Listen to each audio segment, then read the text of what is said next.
Good morning, my name is Clarence Menton. I'm a part of Team 5, and this is my presentation on our product or our concept design, the compost grinder. So right now we currently have a couple different final solutions that we're taking a look at, one of which is having a compost grinder that's operated by a hand crank.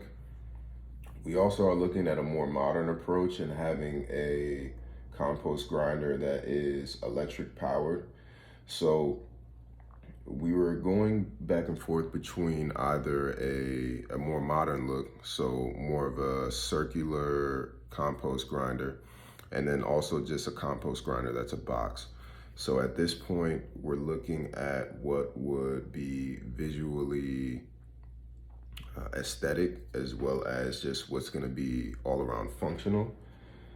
We have one that is more simplistic, so it doesn't necessarily have a grinder. It just has airflow going through the device, and that allows for the compost to activate and do what it needs to do.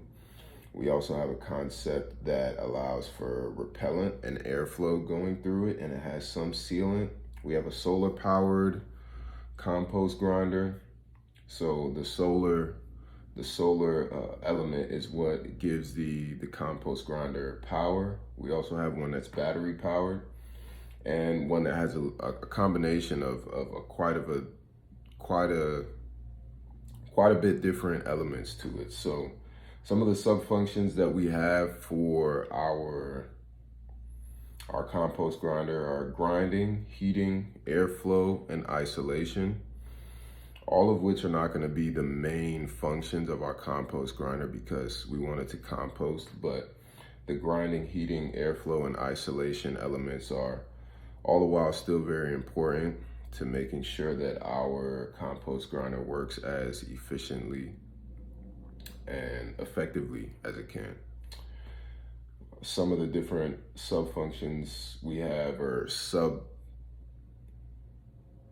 elements to our sub functions. We have under grinding is hand crank. We have the battery powered. Heating is solar absorption. Airflow would be a lid with holes, and then isolation would be repellent, physical isolation, so making sure that if we have any harmful materials in there, they're not exposed to the environment. And this is our presentation. Thank you.